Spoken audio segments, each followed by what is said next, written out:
যখন গিয়া বলবো বাবারে আমি তো হাফেজ কারি ইমরান আনসারী, বিভিন্ন মানুষকে বয়ান করেছি, হাজার হাজার আমার বক্তবৃন্দ হয়েছে, আমার ওয়াজগুলো নেটে চলেছে, ইন্টারনেটে আমার বয়ানগুলো মানুষ আন্তর্জাতিক ভাবে শুনেছে, আমার বয়ান দেখে দেখে মানুষ আমলিয়াত হয়েছে।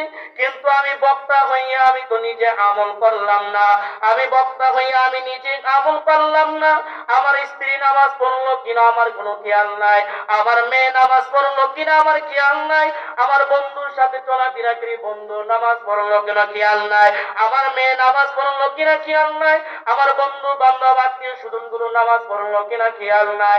এরে লক্ষ্মীপুরা গ্রামের মানুষ, তখন আমি আর আপনি যখন দৌড় শুরু করে দিব, দৌড় শুরু করে দিব, তখন দেখবো আমার আপনার আপন বলতে কেউ নাই। তখন ওই মুহূর্তে আল্লাহ রব্বুল আলামিন কুদরতি মাধ্যমে আমার নবীকে দেখাইবে। সুবহানাল্লাহ বলেন না? সুবহানাল্লাহ, জোরে বলেন সুবহানাল্লাহ।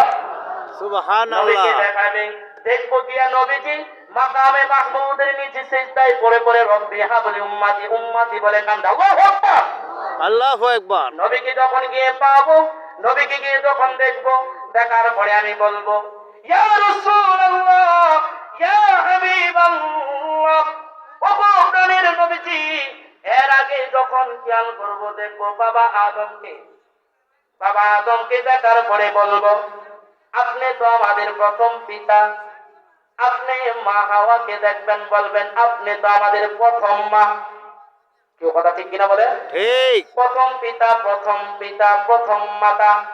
আপনি আমাদের প্রথম পিতা, আপনি আমাদের প্রথম মাতা। গিয়া দেখবো নূহ আলাইহিস সালাতু ওয়াস সালামকে। নূহ আলাইহিস সালাতু ওয়াস সালাম 900 বছর মেহনত করেছে।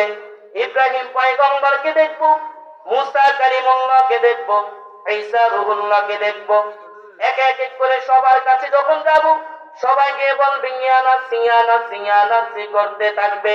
কেউ তো আমার কোনো নেকি দিবে না, কেউ তো আমার কোনো সুপারিশ করবে না। তখন ওই মুহূর্তে আমি দৌড় শুরু করে দিয়ে আমার রাসূলকে বের করব। রাসূলকে দেখবো মাকামে মাহমুদের নিচে সিজদায় পড়ে পড়ে রব্বি হাবলি উম্মতি বলে বলে কাঁদতেছে। আল্লাহু আকবার, আল্লাহু আকবার। নবীকে পাওয়ার পরে নবীজি আমাকে দেখবে, আপনাকে দেখবে, দেখার পরে বলবে এ উম্মত, আল্লাহু আকবার বলবেন না? আল্লাহু আকবার। কিসের চিন্তায় পেরেশান আছো? কেন তুমি চিন্তিত আছো? কেন তুমি? নবীজি যখন এইভাবে বলতে থাকবে, আমরা আপনারা গিয়া বলবেন ইয়া রাসূলুল্লাহ ইয়া হাবিবাল্লাহ, ওগো প্রাণের নবীজি, হাসরের ময়দানে দৌড় শুরু করলাম, কেউ তো আমাদেরকে জিজ্ঞেস করে না, কেউ তো আমাদেরকে একটা নেকি দেয় না, কেউ তো আমাদের কোনো পরিচয় দেয় না। আমার বন্ধু আমার বেলা চিনে না, আমার গর্ভধারণী মা চিনে না, আমার বাবা চিনে না, আমার স্ত্রী চিনে না, আমার ছেলে সন্তানগুলো আমার চিনে না। ইয়া রাসূলুল্লাহ ইয়া হাবিবাল্লাহ, ওগো প্রাণের নবীজি, এখন আমি কি করব? নবীজি বলবেন বলো রে উম্মত, কেন পেরেশান? ইয়া রাসূলুল্লাহ ইয়া হাবিবাল্লাহ, পানির পিপাসায় কাতর হয়ে গেলাম, পানি নাই, পানি পাবো কোথায়? আমার আপনার পয়গম্বর বলবেন উম্মতিরা রে, চিন্তার কোনো কারণ নাই।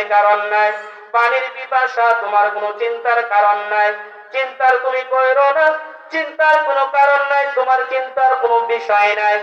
চলো আমার সাথে চলো। আল্লাহু আকবার বলেন না? আল্লাহু আকবার।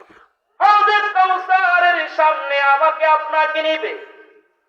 সুবহানাল্লাহ বলতেন না? সুবহানাল্লাহ। কারা যাবে?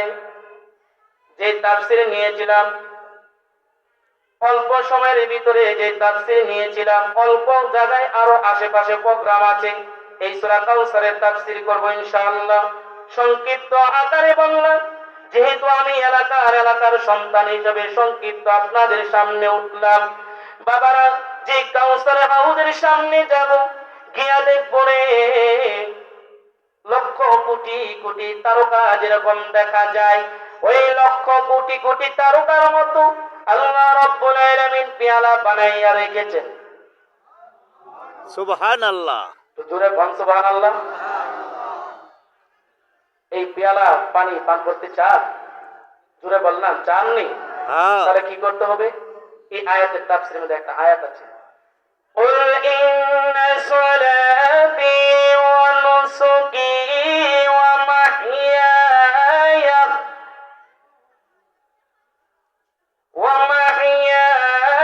ومماتي